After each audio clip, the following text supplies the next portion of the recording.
नमस्कार, मेरा नाम है मनीषा सिंह और आज की इस वीडियो में हम जानेंगे कि किस प्रकार से प्रशासन के ऊपर विधायी नियंत्रण तय किया जाता है या जो विधान पालिका है वो किस प्रकार से प्रशासन की जवाबदेही जो है वो तय करती है।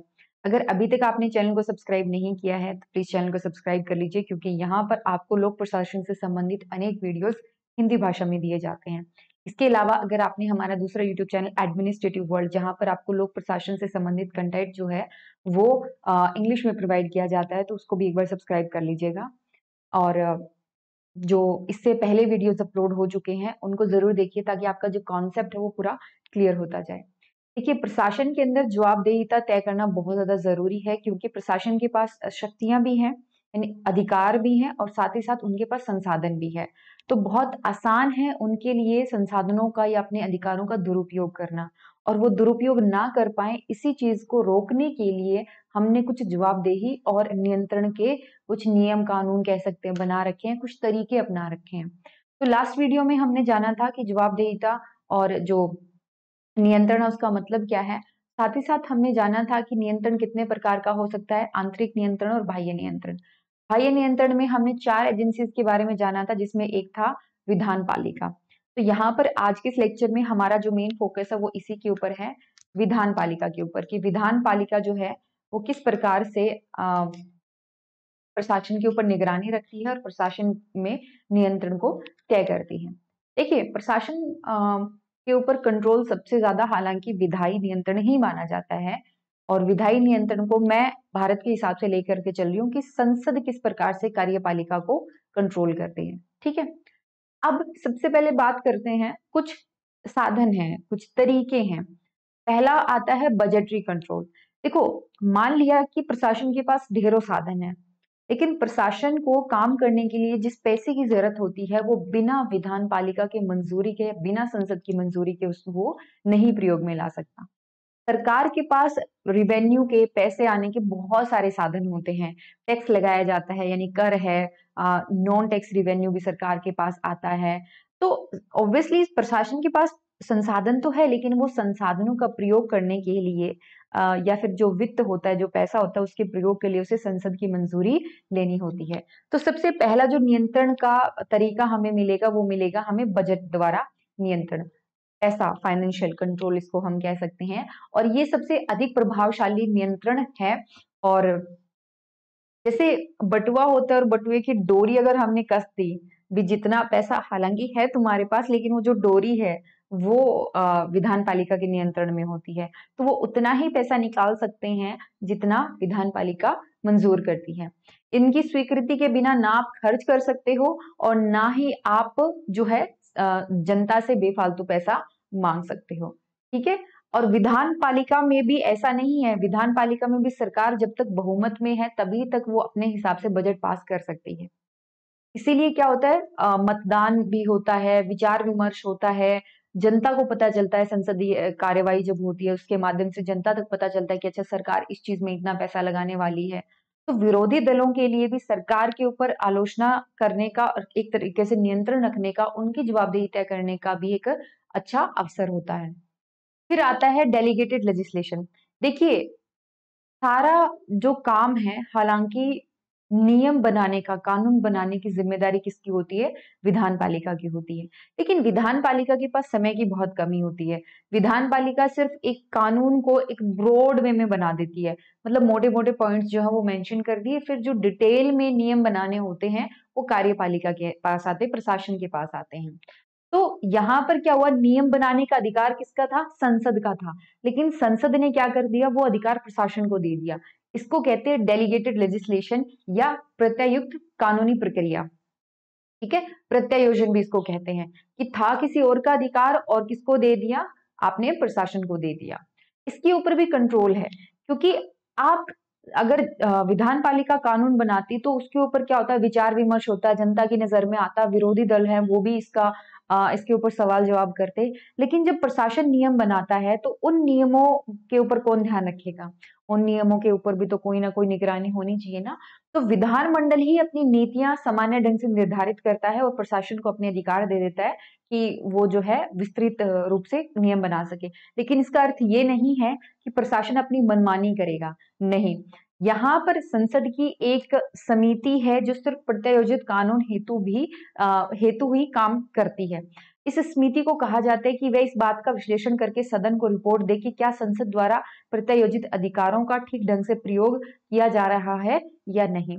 यहाँ पर क्या कर दिया, हालांकि संसद ने अपना अधिकार प्रशासन को दे दिया, लेकिन संसद ने साथ ही साथ एक समिति बना दी, जो समिति क्या करेगी, प्रशासन उन अधिकारों का कैसे प्रयोग कर रहा है उसके बारे में वो सदन को रिपोर्ट देगी।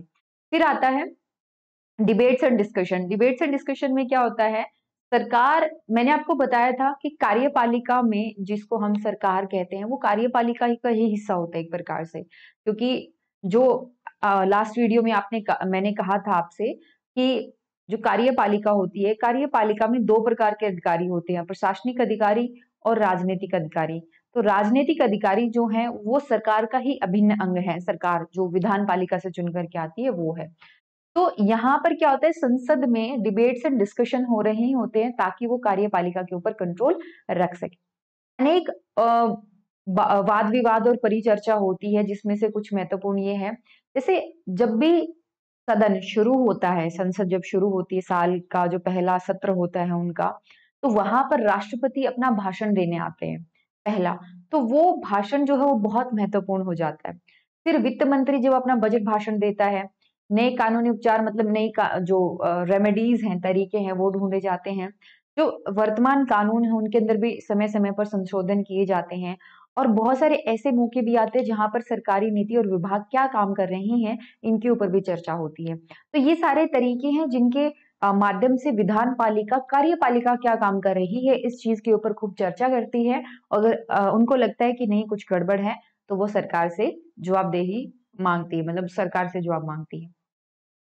और जो विधान पालिका है वहां पर कई बार उनको लगता है कि काम जो है हमारे हिसाब से नहीं हो रहा है, तो कुछ रेजोल्यूशंस एंड मोशंस पास किए जाते हैं जिनको प्रस्ताव और समावेदन भी कहते हैं। ये क्या होता है, एक प्रकार का सिफारिश करना होता है कि एक मोशन पास कर दिया। जैसे मान लो अविश्वास प्रस्ताव होता है, अविश्वास प्रस्ताव जो है वो सरकार के खिलाफ संसद में लाया जाता है, ये बताने के लिए कि अब हमें सरकार पर विश्वास नहीं रहा, आप सरकार को हटा करके दूसरी सरकार चुनिए। तो ये अगर पास हो जाता है तो सरकार गिर जाती है और नई सरकार का चयन होता है, चुनाव होता है, माफ कीजिए। प्रस्ताव और समावेदन क्या करते हैं, ये सरकार की तथाकथित जो स्वीकृति होती है उस पर आधारित होने का दावा करता है कि वह जनता की अनदेखी नहीं कर सकती। अनेक प्रकार के समावेदन आते हैं और मिलकर के, अगर मान लो विधान पालिका में जनता मिलकर के सपोर्ट कर रही है तो इसका मतलब है कि कार्यपालिका को भी ढंग से काम करना पड़ेगा। तो इससे क्या हो जाता है, जब ये प्रस्ताव लाया जाता है तो एक सार्वजनिक महत्व वाली बात, कोई मान लीजिए कोई लड़ाई दंगा हो रहा है तो उस बात के ऊपर ये सार्वजनिक जो प्रस्ताव है संसद में वो लाया जाता है, और अध्यक्ष अगर इसको मंजूर कर लेता है तो बाकी संसद का काम रोक दिया जाएगा और उस समस्या के ऊपर, जिसके ऊपर वो प्रस्ताव पारित किया गया, उस समस्या के ऊपर विचार विमर्श शुरू हो जाएगा। तो सरकार की ओर से किए गए गलत कार्यों को प्रकाश में लाने के लिए विपक्ष अधिकतर ऐसे प्रस्ताव प्रस्तुत करता है। फिर आता है प्रश्नकाल, क्वेश्चन आवर। देखिए, अगर आप नॉर्मल रूटीन देखेंगे लोकसभा का, राज्यसभा का, तो वहां पर क्वेश्चन आवर होता है, 0 आवर क्वेश्चन आवर, प्रश्नकाल होता है। प्रश्नकाल में क्या होता है कि हम कार्यपालिका से सवाल जवाब करते हैं, हम अपने जो राजनीतिक अधिकारी होते हैं उनसे सवाल पूछते हैं, सरकार से सवाल पूछते हैं। और अगर मान लीजिए उन्होंने जो जवाब दिया वो संतोषजनक नहीं है तो और सवाल भी पूछे जा सकते हैं। जैसे मैंने आपसे पूछा कि मनरेगा के लिए कितने पैसे आए, कितने पैसे आपने दिए, तो सरकार ने मान लीजिए कह दिया कि इस बार 40,000 करोड़ जो है वो दिए हैं। तो फिर हम ये पूछ सकते हैं कि जनता के पास कितना पैसा गया। अगर हमें लगे कि नहीं जनता के पास इतना पैसा नहीं गया है, ये जवाब जो है वो सही नहीं है, तो हम उनसे और भी जो क्वेश्चंस हैं वो पूछ सकते हैं। इससे क्या होता है कि जो अधिकारी है उसको जो रिपोर्ट है, सही जानकारी सदन तक पहुंचानी होती है। फिर आता है लेखा परीक्षा और प्रतिवेदन, ऑडिट एंड रिपोर्ट। देखो इसमें क्या फर्क होता है, सदन ने प्रशासन को पैसा दे दिया खर्च करने के लिए, बजट पास किया और बजट दे दिया, बजट पकड़ा दिया किसको, प्रशासन को काम करने के लिए। लेकिन प्रशासन ने उस बजट का किस प्रकार से प्रयोग किया, इसके लिए हमने क्या किया, लेखा नियंत्रक और महालेखा परीक्षक यानी सॉरी टाइप की जो है वो स्थापना कर दी। कैग का काम होता है ये जाकर के चेक करना कि जितना पैसा प्रशासन को दिया था क्या उन्होंने उसी पैसे के लिए उसी काम के लिए उस पैसे को यूज किया है, पहला। दूसरा, जिस काम के लिए लिया था क्या उस काम की सार्थकता है, कुछ भी सरकार ने बोल के ले दिया कि सड़क बना रहे हैं तो क्या सड़क बनी, दूसरा सड़क बनने से क्या फायदा हुआ। तो इस प्रकार की जो है रिपोर्ट कैग अपनी रिपोर्ट जो है पब्लिश करता है और किसको पेश करता है, सदन में, यानी संसद में जो है वो रिपोर्ट रखी जाती है और फिर सदन इसके ऊपर विचार विमर्श करता है। सदन में भी अनेक समितियां बना दी गई, कमेटीज बना दी गई हैं और वो कमेटी है वो कैग की इस रिपोर्ट के बारे में विचार विमर्श करती है। जैसे आप देखोगे बहुत बार ऐसे होते हैं जो बड़े बड़े घोटाले, स्कैम कैग की रिपोर्ट से ही बाहर आ पाते हैं। तो ये बहुत जरूरी है, ये एक प्रकार का वित्तीय नियंत्रण का साधन बनता है। और संसदीय समितियां तो बिल्कुल हैं ही, अलग अलग समितियां हैं। देखिए, संसद मिल करके बहुत सारे मुद्दों के ऊपर बहुत डिटेल में, बहुत विस्तृत चर्चा नहीं कर सकती। इसीलिए संसद में अनेक जो है वो समितियां, अनेक कमेटी बना दी गई, अनेक कमेटियां बना दी गई। उनका फायदा ये होता है कि वो काम को गहराई से समझ सकते हैं, उनके विस्तृत रूप को समझ सकते हैं और प्रशासन क्या काम कर रहा है उनके ऊपर एक दृष्टि रखता है। जैसे मैंने आपको बताया था, प्रत्यायोजित कानून जो होता है उसके ऊपर एक समिति बना दी, तो प्रशासन उससे संबंधित क्या काम कर रहा है, कैसे कर रहा है, वो ये समिति ध्यान में रखेगी। ठीक है। वैसे ही जैसे पब्लिक अकाउंट कमेटी बनती है, एक एस्टिमेट कमेटी, अनेक कमेटीज हैं जो संसद बनाती है ताकि वो प्रशासन के ऊपर नियंत्रण रख सके। कमेटी क्या करती है, प्रशासन जो काम कर रहा है उसका डिटेल में जाकर के उनके बारे में पढ़ती है। जैसे कुछ उदाहरण है यहाँ पे, सार्वजनिक लेखा समिति, आकलन समिति, सार्वजनिक उपक्रम समिति, तो ये है। इसके अलावा कुछ आश्वासन समिति, अधीनस्थ कानून समिति, ये सारी चीजें हैं। लेकिन ये हमारे लिए बहुत इंपॉर्टेंट हो जाती हैं, सार्वजनिक लेखा समिति, आकलन समिति और सार्वजनिक उपक्रम समिति। ठीक है। तो बाकी हम जब इनके बारे में पढ़ेंगे, जो हम वित्तीय प्रशासन पढ़ेंगे तो उनके बारे में जिक्र करेंगे। आज का लेक्चर मैं यहीं पे खत्म करती हूँ। जाने से पहले अगर मान लीजिए आप ये नोट्स परचेज करना चाहते हैं लोक प्रशासन के, कंप्लीट नोट्स आपको मिल जाएंगे पीडीएफ फॉर्मेट में। आप डिटेल जो है वो नीचे दी गई है, मतलब डिस्क्रिप्शन बॉक्स में, और साथ ही साथ वीडियोस में वीडियो में भी आगे बताया गया है। इसके अलावा आप मान लीजिए यूपीएससी, पीसीएस और नेट के लिए आप हिंदी में एक अच्छा कोर्स ढूंढ रहे हैं लोक प्रशासन का, तो बिल्कुल अवेलेबल है। या फिर आपको लोक प्रशासन से संबंधित कोई सवाल है जिसके जवाब आप ढूंढ रहे हैं, तो आप दिए गए इन नंबर के ऊपर कांटेक्ट कर सकते हैं। कॉन्टैक्ट 9896859767, या फिर आप हमें ईमेल भी सेंड कर सकते हैं contactfreeupsc@gmail.com।